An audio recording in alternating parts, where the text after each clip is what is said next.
Hi student, good morning. Welcome to online class. NMPS study point की online class में आपका स्वागत है, अभिनंदन है। देखो बच्चों, प्रीवियस क्लास के अंदर हमने आपको मादा जनन तंत्र की जो संरचना थी इसके बारे में समझाया था। कंप्लीट मैंने आपको समझा दिया है, अंडाशय मैंने लिखा दिया है। दूसरा पार्ट है आपका सहायक जो जननांग है, उन सहायक जननांग के अंदर पहला जो पार्ट है वो है आपका अंडवाहिनी। इसको भी मैंने आपको समझा दिया है। दूसरा पार्ट है आपका गर्भाशय, जो कि उल्टी नाशपाती के आकार का होता है। तीसरा है आपका योनि। चौथा है आपका भग और पांचवा है बर्थोलिन ग्रंथि।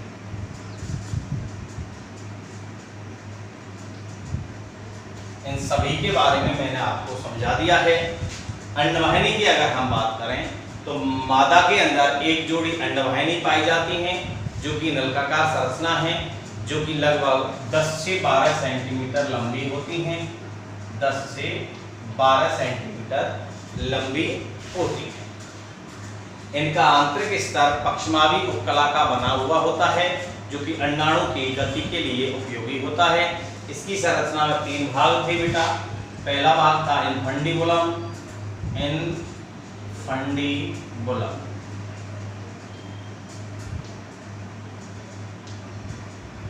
जिसको हम कीपक कहते हैं। दूसरा है आपका एम्पुला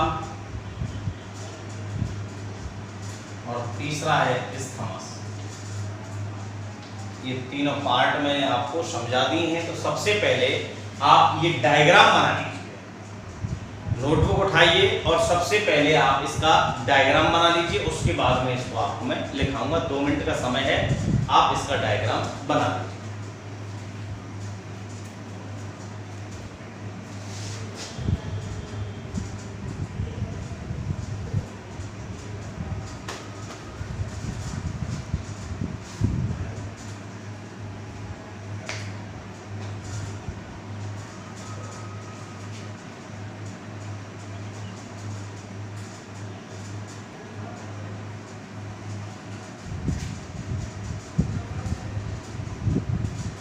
जो आपकी बुक है, बुक के अंदर भी यही डायग्राम बना हुआ है, तो आप बुक का भी सहारा ले सकते हैं, उसका भी उपयोग कर सकते हैं डायग्राम बनाने के लिए।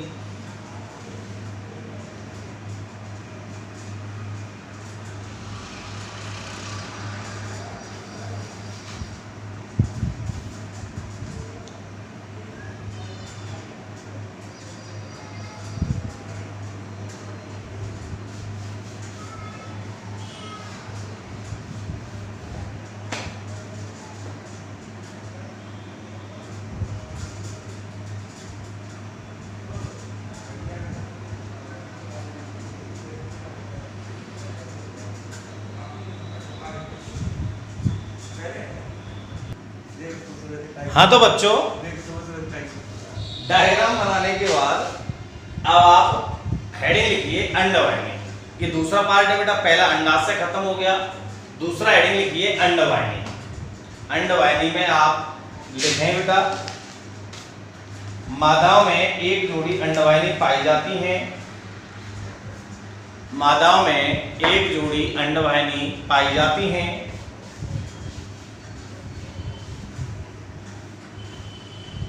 प्रत्येक अंडवाहिनी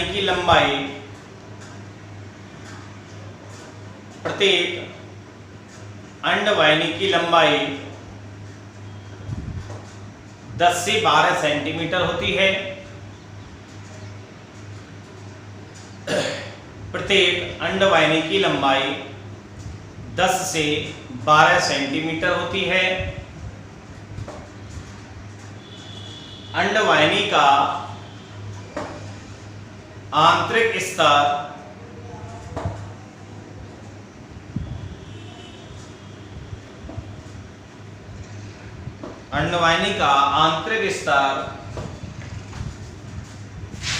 पक्षमावी उपकला का बना होता है।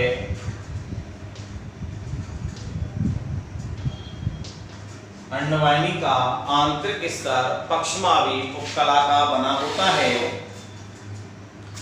जो अंडवाहिनी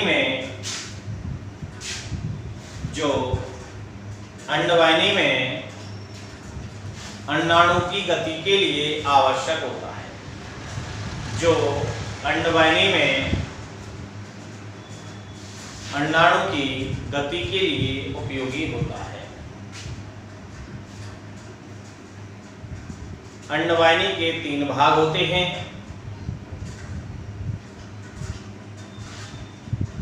अंडवाहिनी के 3 भाग होते हैं। पहला हेडिंग लिखिए आप, इनफंडिबुलम।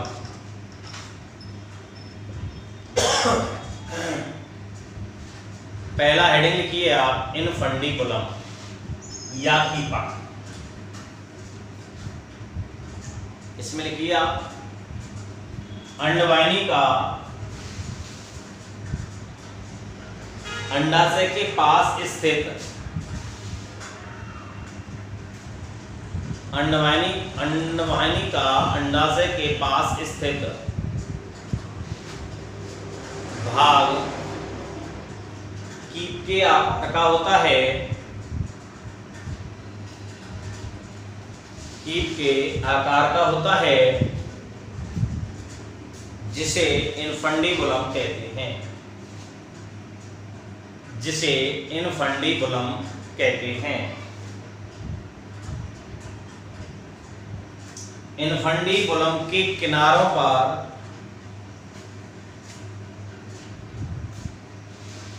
इनफंडिबुलम के किनारों पर उंगली नुमा उभार पाए जाते हैं। उंगली नुमा उभार पाए जाते हैं,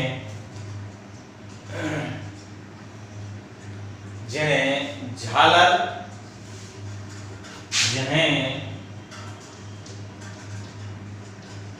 झालर या इंग्लिश में फाइब्री,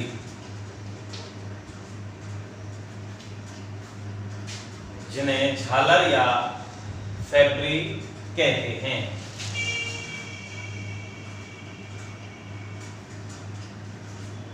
कीपक के मध्य में एक छिद्र पाया जाता है। कीपक के मध्य में एक छिद्र पाया जाता है, जिसे ऑस्टियम कहते हैं।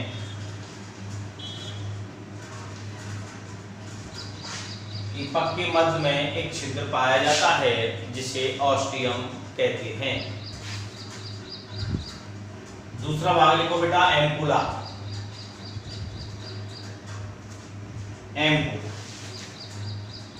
इनफंडिबुलम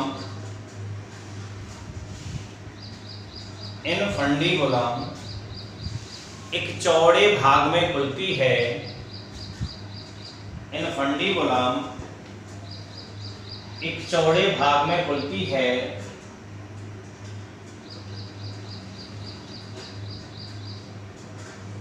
जिसे एम्पुला कहते हैं। जिसे एम्पुला कहते हैं।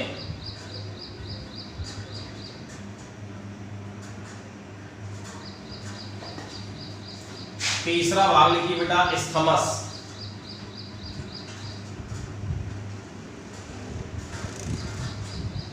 स्थमस अंडवाहिनी का अंतिम भाग।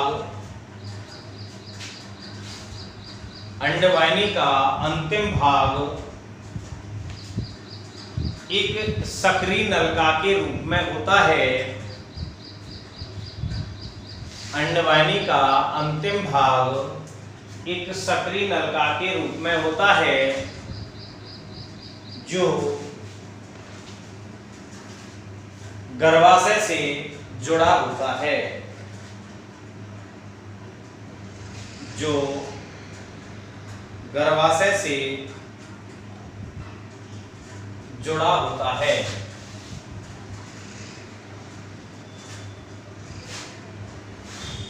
नेक्स्ट हेडिंग लिखिए बेटा आप, गर्भाशय।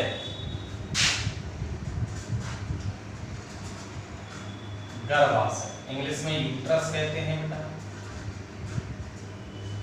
गर्भाशय। लिखिए, मानव मादाओं में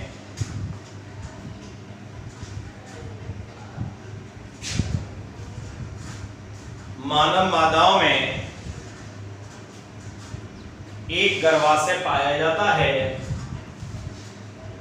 मानव मादाओं में एक गर्भाशय पाया जाता है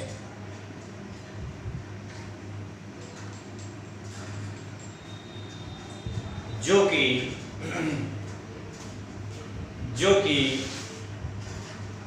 दोनों अंडवाहिनियों के संयुक्त होने से बनता है, जो कि दोनों अंडवाहिनियों के संयुक्त होने से बनता है। ऐसे गर्भाशय को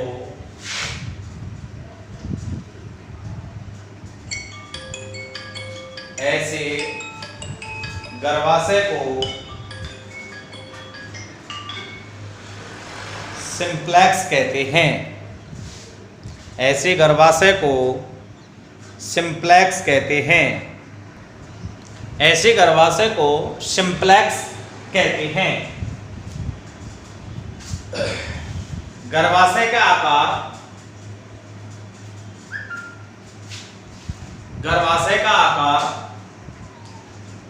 उल्टी नाशपाती के आकार का होता है। गर्भाशय का आकार उल्टी नाशपाती के आकार का होता है। इसकी लंबाई 5 सेंटीमीटर, चौड़ाई 5.8 सेंटीमीटर और मोटाई 2.5 सेंटीमीटर होती है।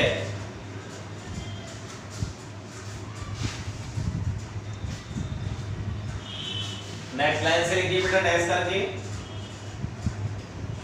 गर्भाशय की भित्ति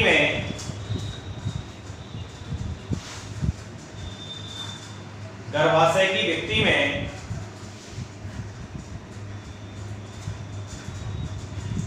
निम्न 3 स्तर पाए जाते हैं।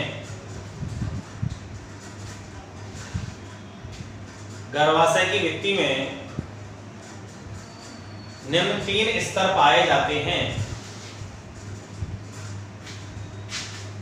नंबर 1 हेडिंग लिखिए बेटा, पेरीमिट्रियम।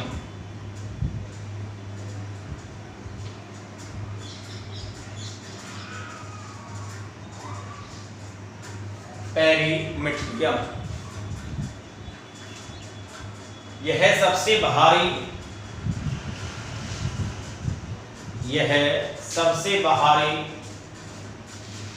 पतला आवरण होता है।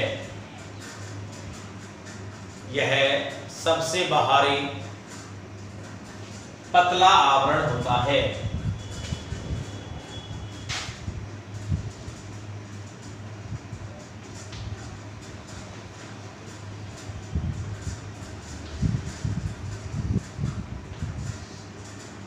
दूसरा लिखिए मायोमेट्रियम।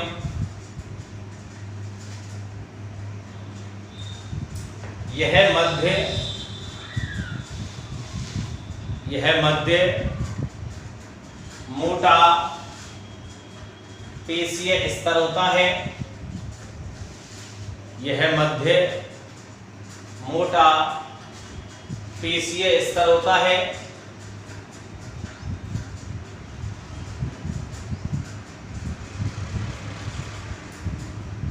प्रसव क्रिया के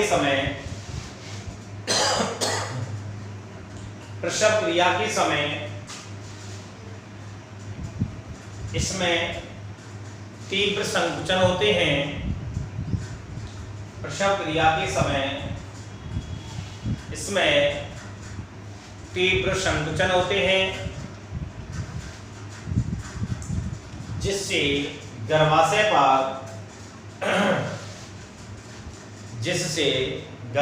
पर दाब बढ़ता है। दाब बढ़ता है, जो कि परिपक्व भ्रूण को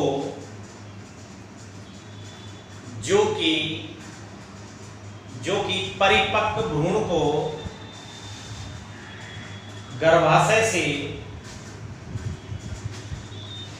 बाहर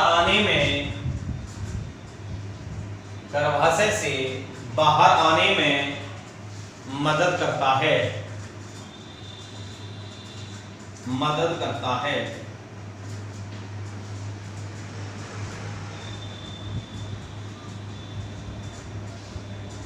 तीसरा लिखो एंडोमेट्रियम।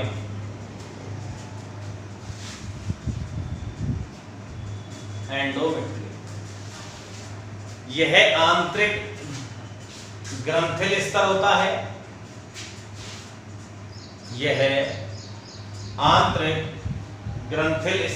है।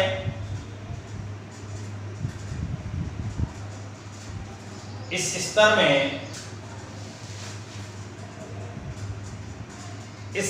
में रोपण की क्रिया होती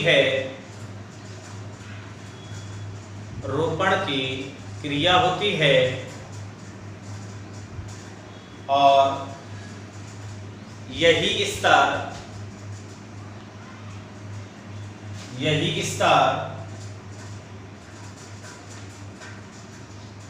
आर्तव चक्र के दौरान क्षतिग्रस्त होता है और यही स्तर आर्तव चक्र के दौरान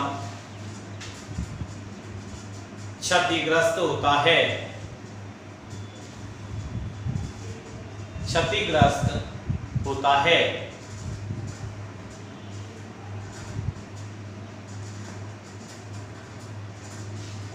स्टार बना के लिखिए बेटा, स्टार बना के लिखो। गर्भाशय में 3 भाग होते हैं।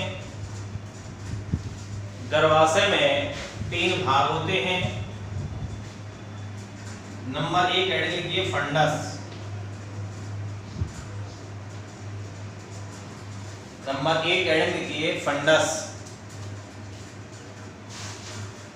यह अग्रभाग होता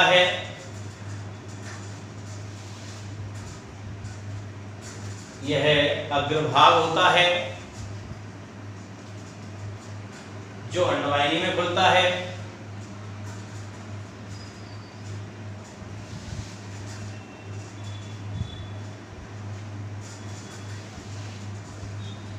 जो अंडवाहिनियों से जुड़ा रहता है।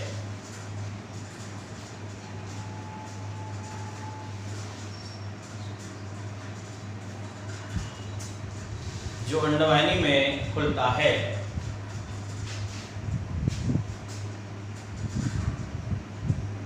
दूसरा लिखिए बेटा काय, बॉडी।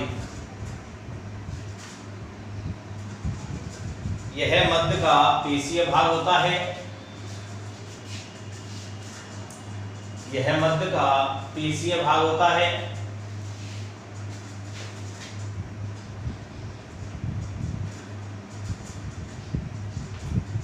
तीसरा भाग लिखिए बेटा ग्रीवा। यह पश्च शकरा भाग होता है।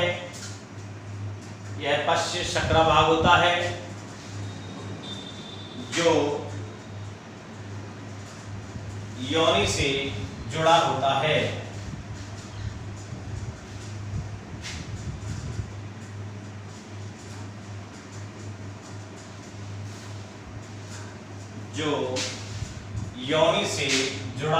है।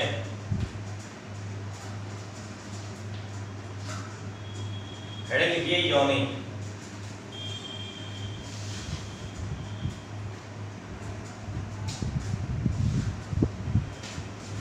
यह पेशीय नलकानुमा संरचना होती है।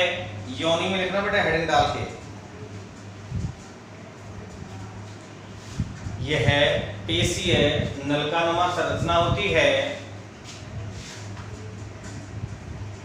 जिसकी लंबाई लगभग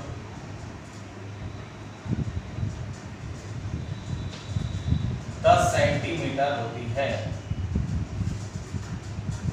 जिसकी लंबाई लगभग 10 सेंटीमीटर होती है। इसकी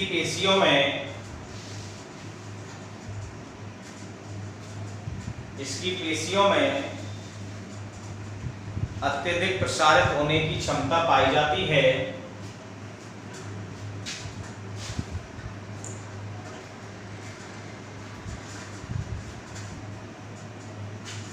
इसकी पेशियों में अत्यधिक प्रसारित होने की क्षमता पाई जाती है।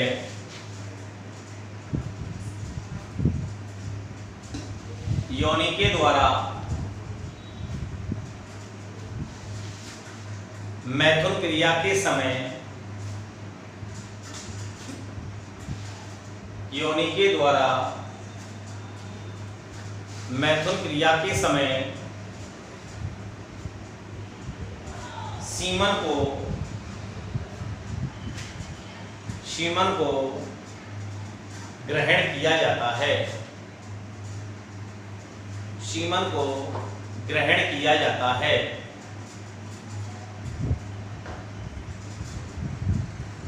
योनि की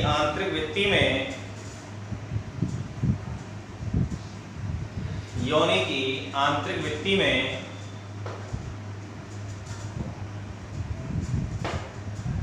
ग्लाइकोजन का संचय होता है।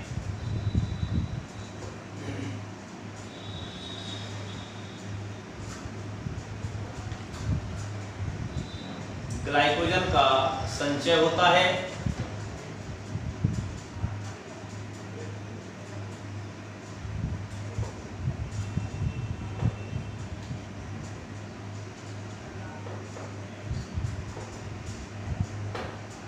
और इसमें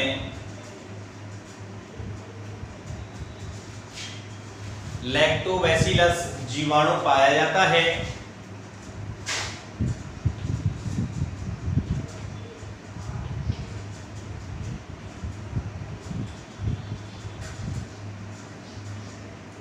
लैक्टोबैसिलस जीवाणु पाया जाता है जो कि योनि में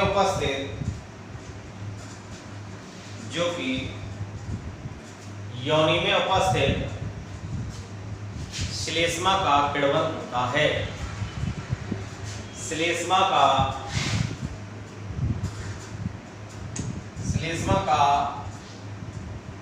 किण्वन करता है, जिससे योनि का माध्यम अम्लीय हो जाता है।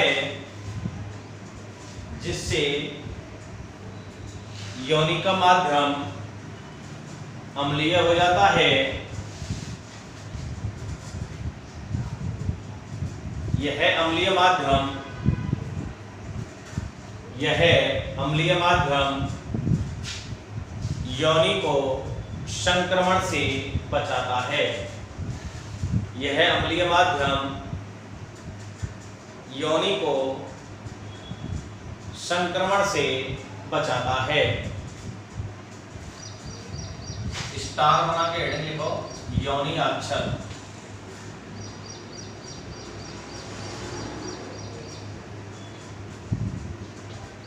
या हाइमन।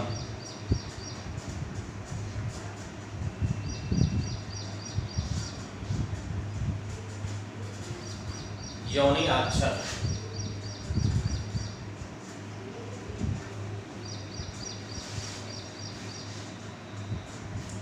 योनि द्वार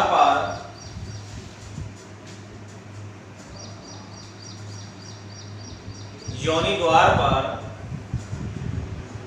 एक छिद्रयुक्त लचीली झिल्ली पाई जाती है। योनि द्वार पर एक छिद्रयुक्त लचीली झिल्ली पाई जाती है, जिसे हाइमन या योनि अक्षर कहते हैं। योनि द्वार पर एक छिद्रयुक्त लचीली झिल्ली पाई जाती है, जिसे योनि अक्षर कहते हैं।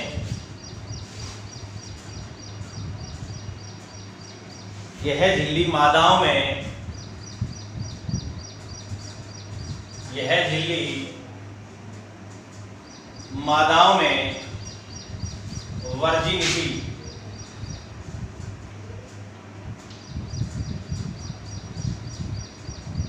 हिंदी में कौमारता का सूचक होता है, का सूचक होता है।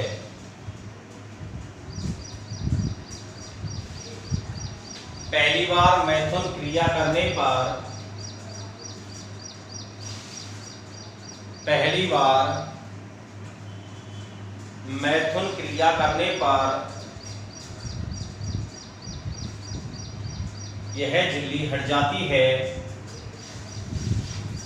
यह झिल्ली हट जाती है, लेकिन कभी कभी,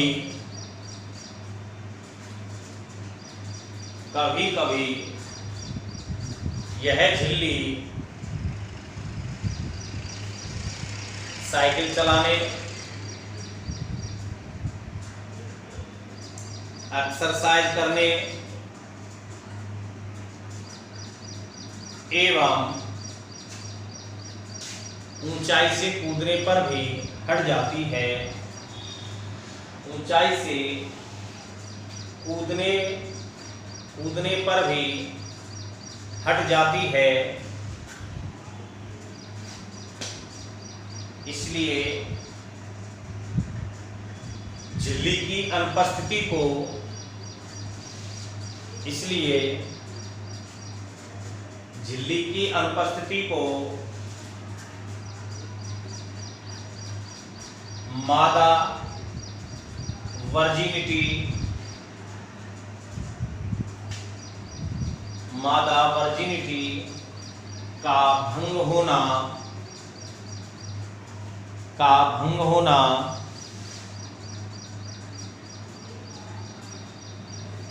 नहीं माना जाता है। मादा वर्जिनिटी का भंग होना नहीं माना जाता है।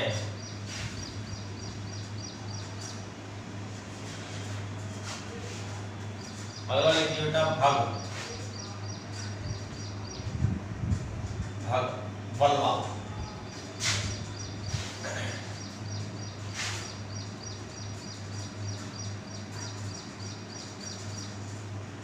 देखिए मादा के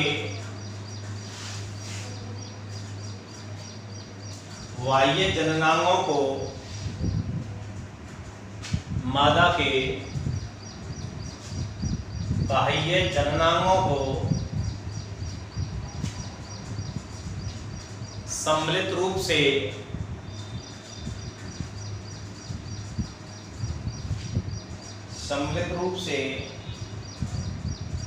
भग कहते हैं, सम्मिलित रूप से भग कहते हैं, जिसमें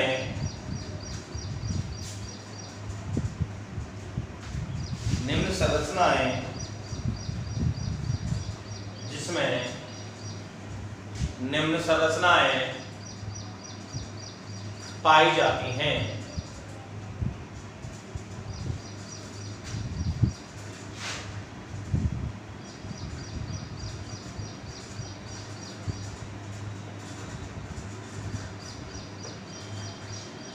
नंबर 1 जगन सेल,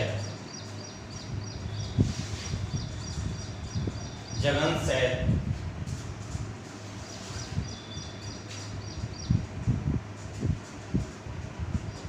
यह बग का, यह बग का सबसे ऊपरी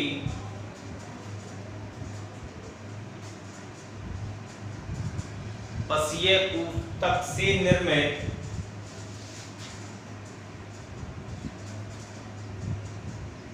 पसीय ऊतक से निर्मित स्पंजी होता है, स्पंजी होता है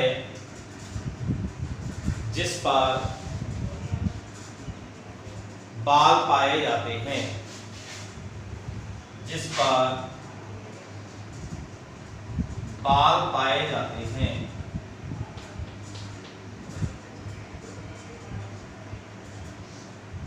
दूसरा हेडिंग लिखिए बेटा, बृहद बगोष्ठ। बृहद बगोष्ठ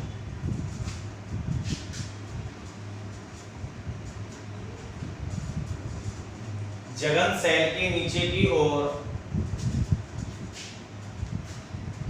जघन सेल के नीचे की ओर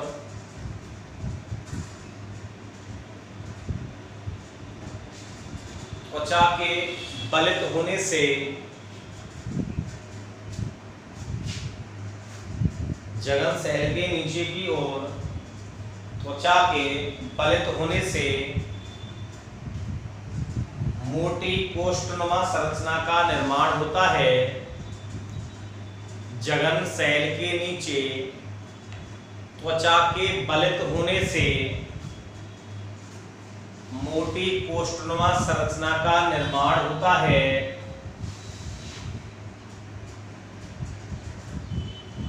जिसे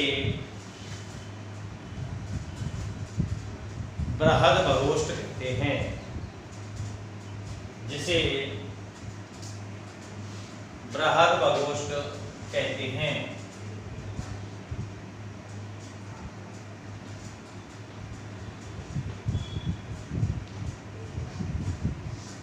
तीसरा लिखिए बेटा, लघु बगोष्ठ। लघु बगोष्ठ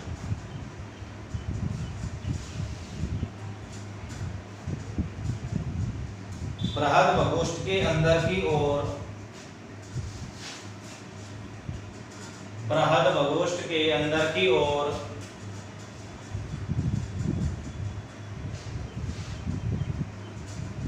दो कोमल लाल रंग की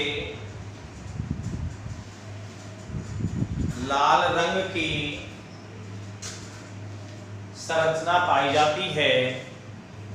बृहद बगोष्ठ के अंदर की ओर दो कोमल लाल रंग की संरचनाएं पाई जाती हैं,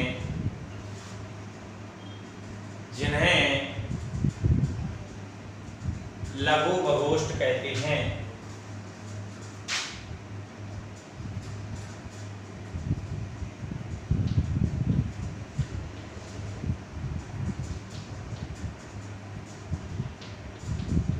अगला आइटम लिखो बेटा, बगसेफ या मादा सेशन या क्लाइटोरिस।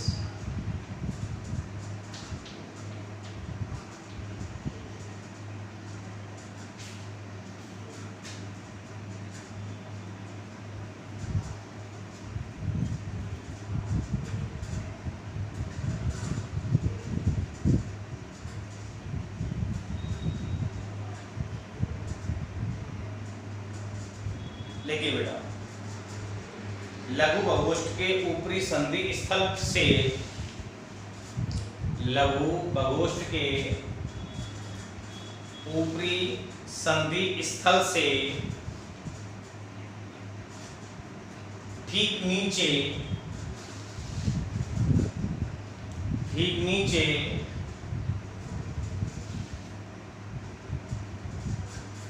एक पेशीय तंतु पाया जाता है।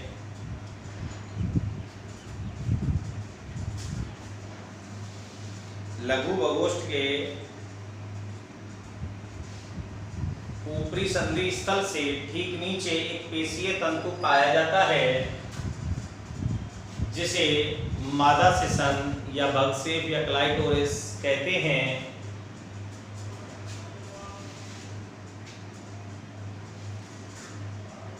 यह मैथुन क्रिया के समय, यह मैथुन क्रिया के समय उत्तेजना उत्पन्न करता है।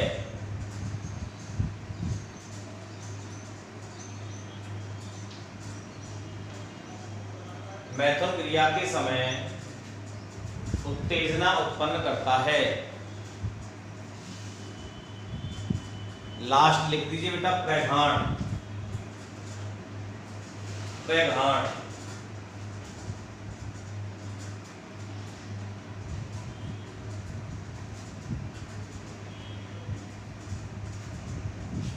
मादा में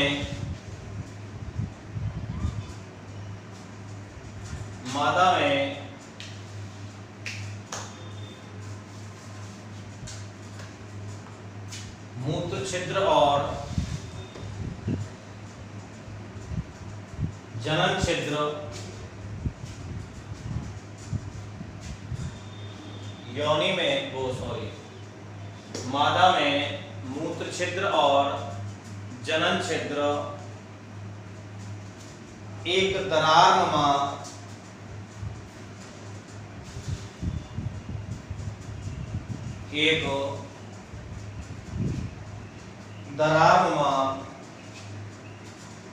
संरचना के रूप में खुलते हैं। दरारनुमा संरचना के रूप में खुलते हैं,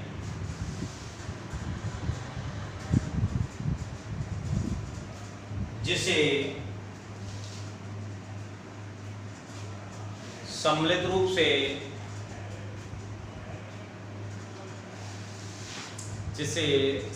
रूप से प्रघाण कहते हैं। सम्मिलित रूप से प्रघाण कहते हैं।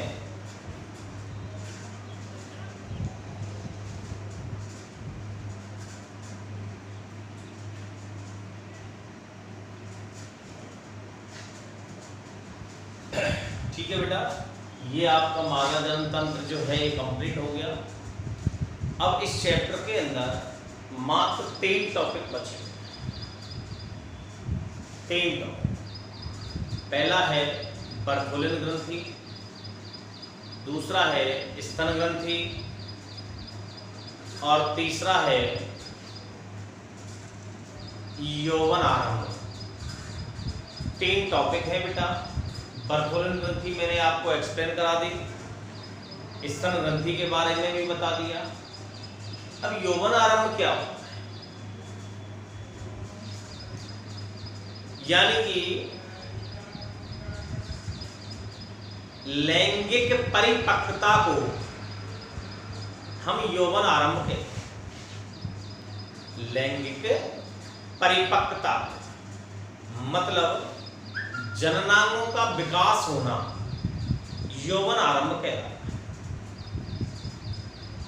लड़कों के अंदर ये 14 से 16 वर्ष की आयु में स्टार्ट होता है, जबकि मादाओं में यह 12 से 14 वर्ष की आयु में स्टार्ट होता है। 12 से 14 वर्ष की आयु में जब लड़की में आर्तव चक्र की शुरुआत होती है तो उसे हम रज अवस्था कहते हैं। दोनों के अंदर, लड़के के अंदर लड़की के अंदर जो लैंगिक परिपक्वता है, इस सब को हम यौवन आरंभ कहते हैं। जैसे लड़के के अंदर जननांगों का विकास, जैसे यानी कि प्रश्न के आकार में वृद्धि, शिशन के आकार में वृद्धि, दाढ़ी मूंछों का आना, आवाज का भारी होना, इसके अलावा लड़कियों की ओर आकर्षण बढ़ना, ये लड़कों के अंदर है। सिर्फ लड़कियों की बात, गुप्तांगों पर बालों का आना, आर्तव चक्र की शुरुआत होना, आवाज का पतली होना, स्तन ग्रंथियों का विकास होना, इसके अलावा लड़कियों का लड़कों के प्रति आकर्षित होना, ये सभी यौवन आरंभ के अंतर्गत आते हैं। आगे के टॉपिक नेक्स्ट क्लास में आपको समझाए जाएंगे। धन्यवाद।